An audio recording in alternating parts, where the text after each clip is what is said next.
Today, we're going to talk about something that we've kind of talked about every once in a while, but actually has not been something we've gone very deep into. So, we thought we'd do an episode on it. So, a lot of times it's referred to as upskilling, but really finding opportunities to learn new skills and how to identify even how to do that or what to do that when it comes to your job search. So, I think a lot of times people are focused on it when they're in a role. I need to learn Excel more, I need to improve my presentation skills. I want to be able to coach people. So I'm going to try to find opportunities to do that. But there's opportunities to do it as part of a job search as well. So we wanted to kind of talk about how to literally do it and then bring it into your job search today. So as we think about first sort of defining what we talk about when we reference upskilling, Dan, as you think about it as when people are searching for a job or like thinking about jobs to apply for, how does it come into your mind? Like, why do you think we should be talking about this as part of a job search? What I've experienced just working in the industry and then working with clients is when you look, especially if you've been in a company for a decent amount of time prior and you're kind of set and connected to their ways of doing things, their technologies and tools that they utilize. When you kind of look to take a step out there in the world, you may start to identify in job descriptions new skills or tools or technologies that companies are looking for that maybe your company hadn't upskilled into themselves. And you can find a couple different gaps as you go through. And it can be concerning for people going into interviews of like, okay, I've seen this a couple different times. Now I've got an interview and now I have to talk about something, or they're going to ask me a question about something I have no experience with doing.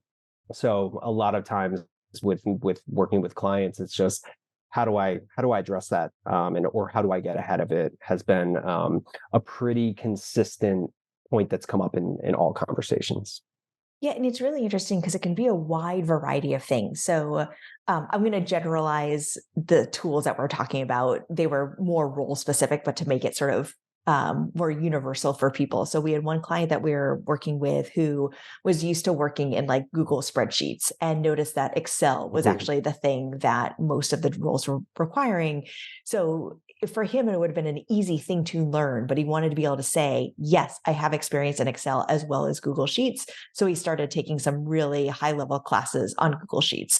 It was a much more complex platform than that, but just to kind of like give an example. But he wanted to Yeah. be able to say, not just, oh, I learned things quickly, I'm sure I can pick up Excel. He was able to say, oh yeah, no, I know Excel too because I was able to learn it, through this class or whatever.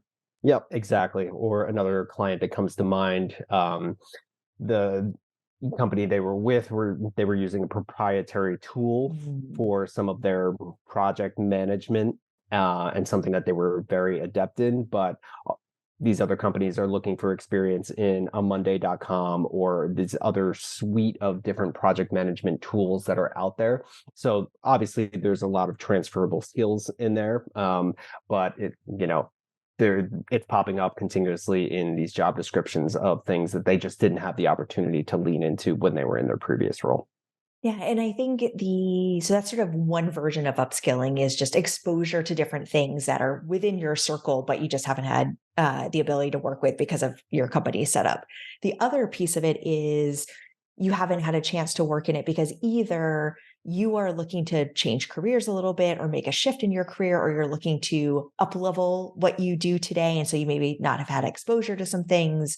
And so that's really an opportunity first to like literally be able to learn the thing. So for example, in times of my HR career, if I didn't lead performance reviews, for example, maybe I started to learn more about different ways of doing performance reviews and I attended some webinars or things like that. Or I needed to learn about benefits and compliance. So I went to a couple of employment law classes or something like that. So it was things I literally was not doing and I needed to have more exposure to it in order to Mhm. take that step in my career that I was interested in. Yep, similar path for me, especially being in recruiting and being exposed to every company. You've got different skill sets and different teams that you're working with. So just to get myself up to speed and to working with a product team or a design team or a biz dev team, there's always a different angle to it. So I've always leaned into online stuff. learning opportunities to just sort of upskill a little bit and get my footing in a new world. And it's always done wonders for me.